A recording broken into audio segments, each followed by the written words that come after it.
సరే లేకండి ఏదో ఉండి లేక అది తెచ్చుకున్న డబ్బులకే ఆ పూట కొడతాం కష్టం అవుతుందండి. అంటే చదువుకోవాలని కూడా ఎందుకు ఆశ పుట్టడం పిల్లల్లో? పిల్లలకంటే ఇది వరకు అంటే ఆర్థిక సహాయం ఇప్పుడు అందిస్తున్నారు సార్. అప్పుడు లేదు కదండి. అప్పుడు లేక పిల్లల్ని చదివించలేక ఇప్పుడు నేనే ఉన్నాను. నేను ఇంటికి పెద్దవాడినండి. నేను బడిలోకి పోదారంటే ఆ 3వ తరగతి చదివించాక ఎవరికో కంఠం పెట్టారండి. అప్పుడు ఎంత అండి నాకు 3 రూపాయలు అండి రోజుకండి. గేదెని తోలుకెళ్తే అండి ఆ తోలుకెళ్ళి అలగలగా తిప్పుకొచ్చి కడితే రోజుకి 3 రూపాయలు ఇచ్చేవారండి. అదైనా రైతులు వచ్చి కూడబెట్టి తీసుకెళ్ళి అలాగ నేర్పించారండి. అలాగా ఈ కళాకారికి ఇలాగ అయ్యిందండి నాకు.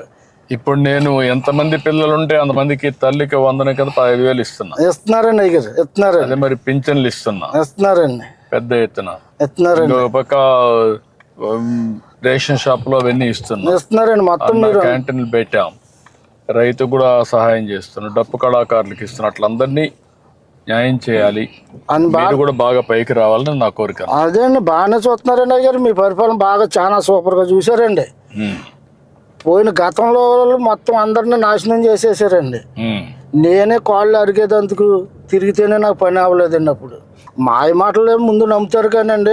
నిజం మనం కష్టపడి మనం ఏదో చేస్తున్నాం అనుకున్నాం అనుకోండి, అవి నమ్మరు కాదండి. మాయ మాటలే ముందు నమ్మేస్తారు జనం.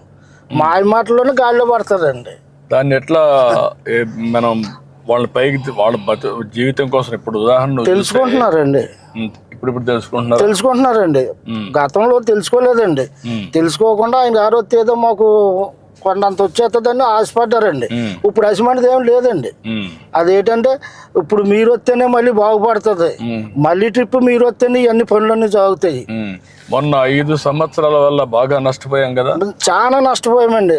ఒక పనిముట్టు ఏది చేశారండి, ఏది చేయలేదు. ఒక రోడ్డు వేసారా లేదండి. ఒక కాలనీలు కట్టారా లేదండి.